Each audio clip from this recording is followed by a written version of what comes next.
Good afternoon, and thank you for joining me today. Before we start, I'd like to briefly speak about a topic that's top of mind for many of us right now, the U.S. debt limit. Earlier this month, I told the U.S. Congress that our best estimate is that the United States government will be unable to continue to satisfy all of its obligations by early June, and potentially as early as June 1, if Congress does not address the debt limit before that time. That projection underscores the urgent need for Congress to act as soon as possible. In my assessment, and that of economists across the board, a default on U.S. obligations would produce an economic and financial catastrophe.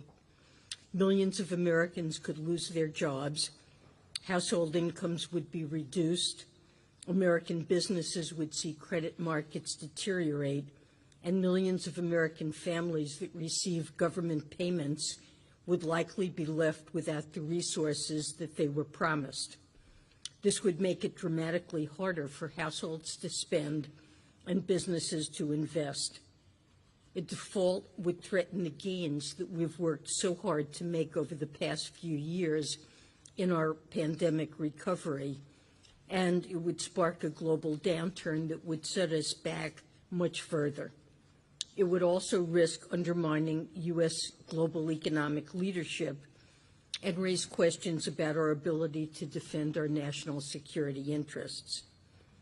Short of a default, brinksmanship over the debt limit can also impose serious economic costs.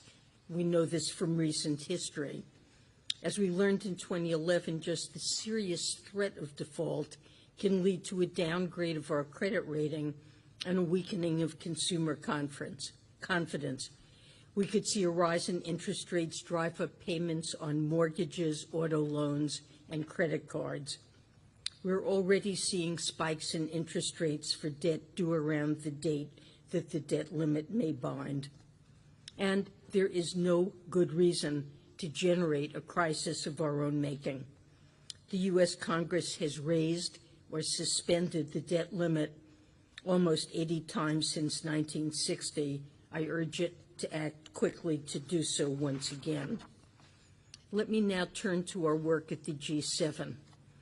I'd like to thank first Finance Minister Suzuki and his team for hosting the G7 Ministerial, and thank you to Japan for its leadership of our group this year.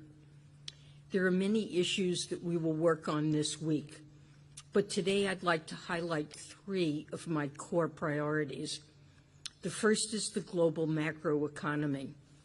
We're taking a broad range of individual and joint actions to bring down inflation, sustain growth, and help mitigate the impact of external shocks, including to developing countries.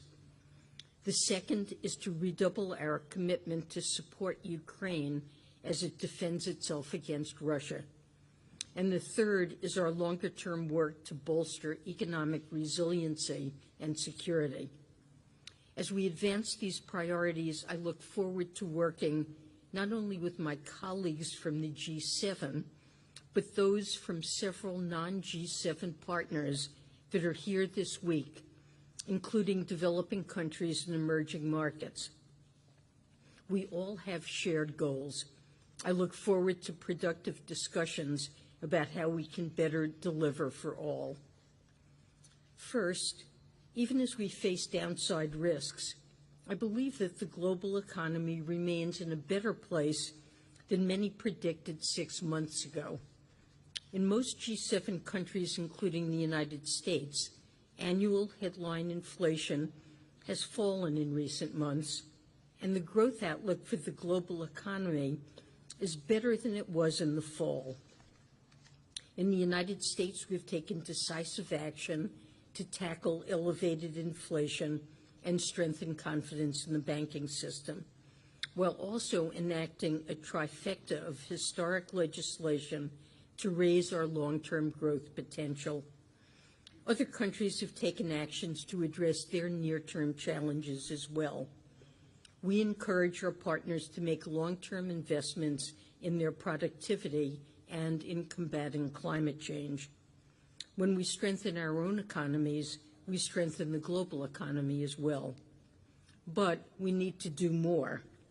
It's important that we take concerted actions to improve the economic outlook for the entire world, particularly in developing countries. That's why we'll coordinate on our efforts to push hard for timely and comprehensive debt treatments for countries in debt distress. And it's why we've worked hard to take joint actions to lower food and energy costs during a volatile period. Many of these actions have had the largest impact on the poorest countries. Of course, we remained attuned to economic headwinds and downside risks. The world was still recovering from the pandemic when Russia began its illegal, full-scale war against Ukraine. These shocks continue to impose significant costs on the global economy. Further, markets are seeing the possibility of a U.S. debt limit breach as a growing downside risk. I will continue to work with my counterparts on ways to strengthen the global economy over the next few days and beyond. Second, I look forward to coordinating with other G7 members to support Ukraine and degrade Russia's ability to wage war. When the G7 finance ministers gathered together last spring, Russia's full-scale war against Ukraine was less than 3 months old. Now, the war is approaching its 450th day. Since day one, our countries have stood united to support the Ukrainian people as they have mounted a fierce resistance. The United States is proud to have provided significant economic, security, and humanitarian assistance to Ukraine. And we're just as proud to be part of a broad coalition that has stepped up to assist Ukraine in its moment of need. We're pleased that the IMF's program for Ukraine will provide critical financing for the country while putting it on a path of macroeconomic stabilization and future recovery. The program will bolster President Zelensky's commitment to accountability and good governance, and it will help Ukraine's economic officials provide a steady hand for its economy and reform agenda in the coming months and years. We're also continuing to lead a multilateral coalition of over 30 countries to impose heavy economic costs on Russia for its war. Over the past year, our campaign has systematically degraded Russia's military-industrial complex and helped reduce the revenues that Russia can use to fund its war. Because these sanctions are having an impact, Russia is trying to get around them. This year, a central piece of our strategy is to take further actions to disrupt Russia's attempts to evade our sanctions. Our three-pronged approach involves improving information sharing and coordination among allies and partners, putting pressure on companies in jurisdictions that we know are allowing or facilitating evasion, and identifying and shutting down specific channels used by Russia to equip and fund its military. We have taken a wave of actions in the past few months to crack down on evasion, and my team has traveled around the world to intensify this work. Our innovative policies to support Ukraine extend to our joint efforts to restrict Russian oil export revenues. Last May, the G7 finance ministers discussed the price cap policy for the first time. Our goals were twofold: to reduce revenues for the Kremlin while helping stabilize global energy markets. A few months into its implementation, we see clear signs that the price cap is working. The Russian government's oil revenues from January through March of this year were over 40% lower than a year prior. And importantly, global oil markets have remained relatively stable since the imposition of the crude oil cap last December. In short, the price cap has helped stabilize the global economy, just as it's hurt Russia's ability to wage its illegal war. Members of the price cap coalition are committed to prohibiting or phasing out imports of Russian oil. But we continue to urge developing countries to save on their oil costs by taking advantage of the price cap to negotiate steep bargains on Russian oil. As I've said before, we'll stand with Ukraine for as long as it takes. Now, third, I will work with my counterparts on our longer-term initiative to build greater economic resilience and bolster economic security. Our goal is not only to enhance resilience for ourselves, it's also to build resilience for our allies and partners, including developing countries around the world. We're advancing important work to build reliable and secure critical supply chains. This is part of an effort I've called friendshoring. We also believe that our supply chain diversification efforts can open up more trade and investment opportunities for developing countries that have traditionally only had limited footprints in global supply chains. During the upcoming G7 meetings, I'm looking forward to discuss ways we can partner with developing countries to help them better integrate into global trade in a way that moves countries away from solely extractive industries into activities that provide greater support for the domestic economy and employment.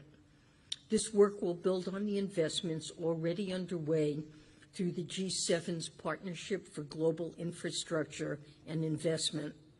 Our partnership is already helping bolster global supply chains by mobilizing private capital toward infrastructure projects in developing countries.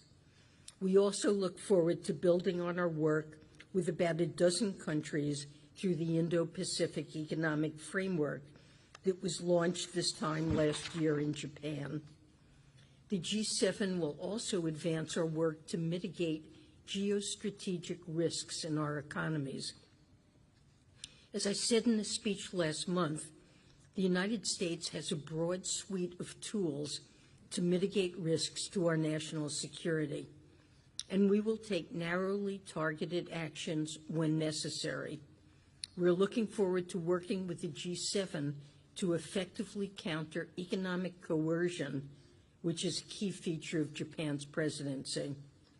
We also know that many of the threats to economic resilience are coming from the global challenges that we all face. Since last fall, the United States has worked with shareholders to evolve the multilateral development banks to better combat 21st century global challenges. Transboundary challenges like climate change, pandemics, and fragility and conflict are disproportionately impacting the most vulnerable among us. We are accelerating the momentum for our evolution initiative and aim to adopt a rolling set of World Bank reforms over the coming months. These G7 meetings present us with an opportunity to coordinate our collaboration with and support for lower-income countries. Let me stop there, and with that, I'll be glad to take your questions. All right, we'll go first to Andrea, Reuters. Madam Secretary, thank you so much. Here, speak into the mic. We got one behind you. Thank you so much, Madam Secretary. The U.S. debt ceiling debate that you addressed at the top of your remarks is kind of overshadowing a lot of these other multilateral efforts that you're trying to get done. The President yesterday said the U.S. could go into recession if this happens. You've talked about a global slowdown. Have you modeled exactly what kind of a downturn it could involve? And also yesterday the President said he was considering invoking the 14th Amendment.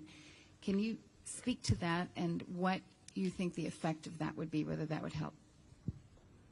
Well, with respect to modeling of the potential costs of the debt ceiling breach, U.S. Treasury hasn't undertaken its own models, but the Council of Economic Advisors published something in which they provided estimates, and Moody's and others, Mark Zandi, testified and provided his estimates of what he thought the impact would be.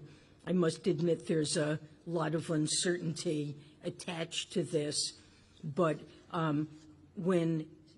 if you, for example, only take account of the fact that if we had to lower spending to match incoming tax revenue and could no longer issue debt, you would be looking at a very substantial cut in government spending, which on its own, forgetting about other impacts on financial markets, on financial institutions, on consumer confidence, and so forth, that in and of itself would be substantial. So all of these analyses shows that we would fall into, if this lasted for any meaningful period of time, a very substantial downturn.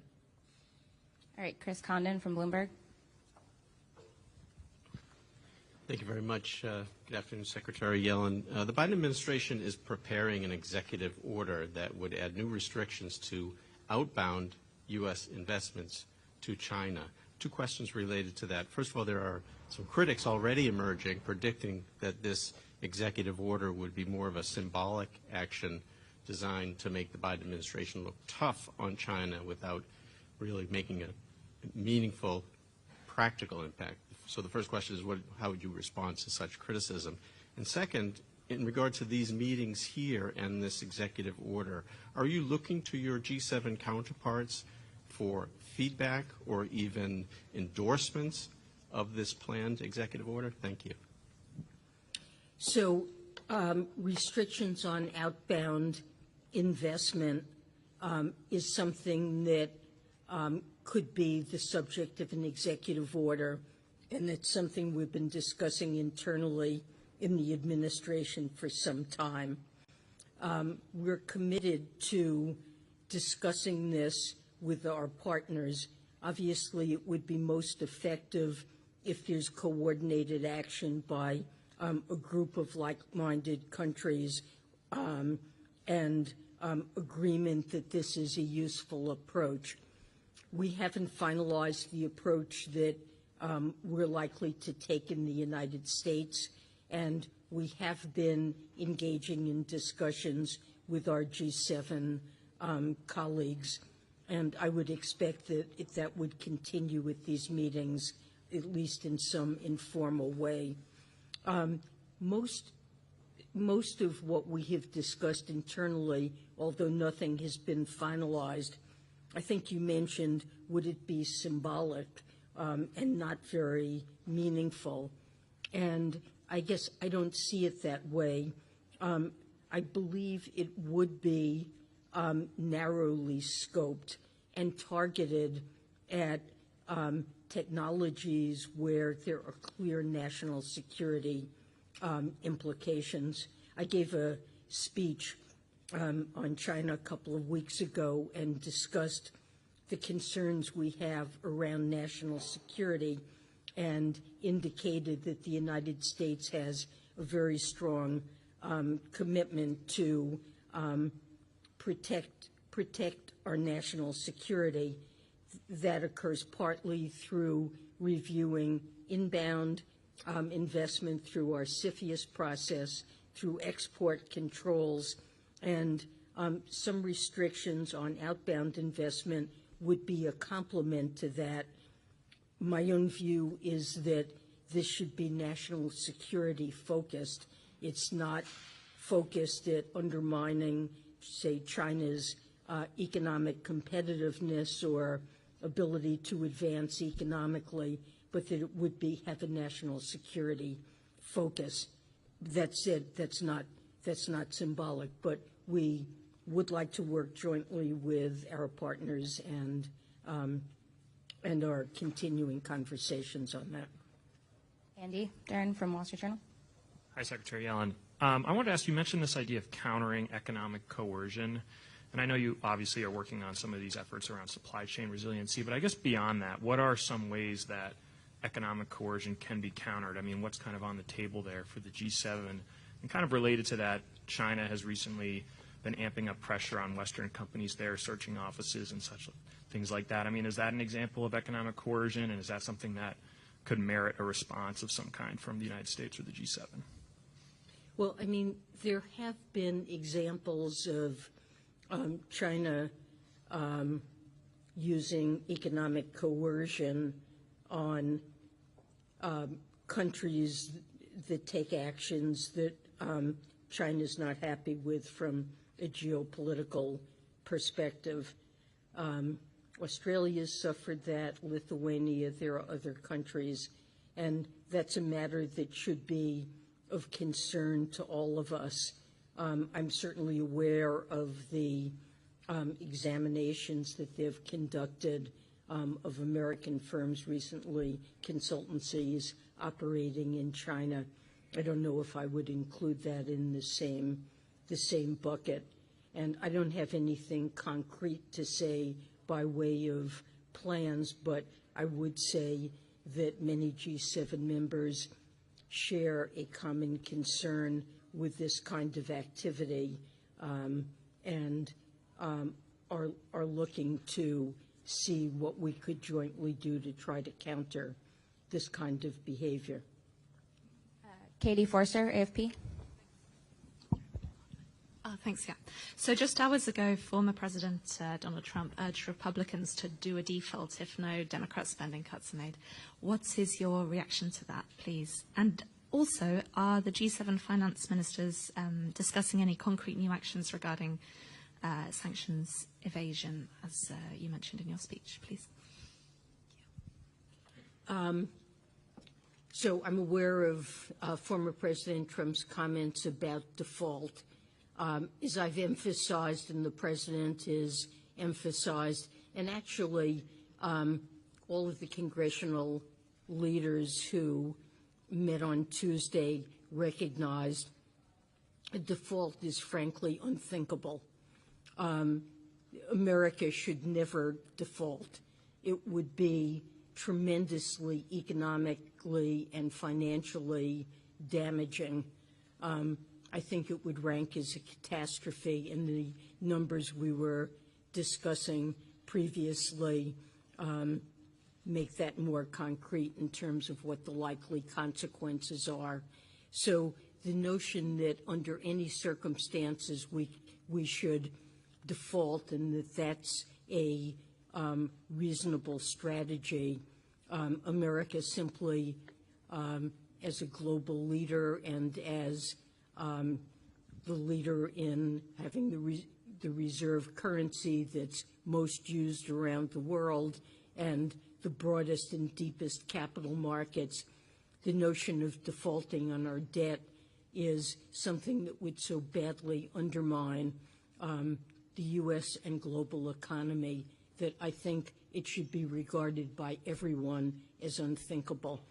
We may differ in terms of our views as to how to structure spending, what the appropriate level and composition of spending taxation is. President Biden laid out his views on what's appropriate in his budget. He proposed plans that would involve $3 trillion in deficit reduction over the next decade while continuing to invest in the long-term growth and productivity of the U.S. economy and ask corporations and wealthy individuals to pay their fair share on the tax side. The Republicans have laid down very different ideas, ones that President Biden and I considered to involve draconian cuts that would harm our long-term economic well-being, repealing our clean energy, climate change programs, and cutting to the bone discretionary programs that put teachers in the school and fund law enforcement and veterans medical care and other priorities, but a process has been set up to negotiate fiscal policy, which is, of course, appropriate. Another meeting is scheduled for next Friday, and staff are working to see if they can resolve this. So I'm very hopeful that the differences can be bridged and the debt ceiling will be raised. I now realize, Andrea, I didn't answer your question about the 14th Amendment, since we're on this topic. The 14th Amendment, the idea there that was discussed is that possibly that amendment would justify just issuing debt sufficient to pay all the government's bills and ignore the debt ceiling. And what President Biden said in his remarks is it's really not. There would clearly be litigation around that. It's not a short-run solution. And what I would say, it's legally questionable whether or not that's a viable strategy.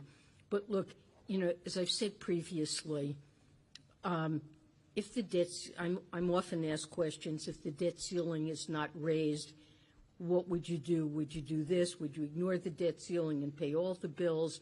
What exactly would you do? And I don't want to go there and discuss alternatives. There are choices to be made if we got into that situation. But as you think about each possible thing that we could do, the answer is there is no good alternative that will save us from catastrophe. And so I don't want to get into ranking which bad alternative is better than others. The only reasonable thing is to raise the debt ceiling and to avoid the dreadful consequences that will come if we have to make those choices. Elaine Kurtenbach, AP. Sorry. Oh, okay. I'm sorry, I'm sticking to the same topic, but I'm wondering if you see any, in the long term, way to end this cycle of almost 80 rounds of brinksmanship that are leaving us in this position, sometimes more than once a year. Is there a way in the long term to find a better way to deal with this problem? So my personal opinion on this, I'm not speaking for President Biden, but I've weighed in on this topic previously, and personally I think we should find a different system for deciding on fiscal policy.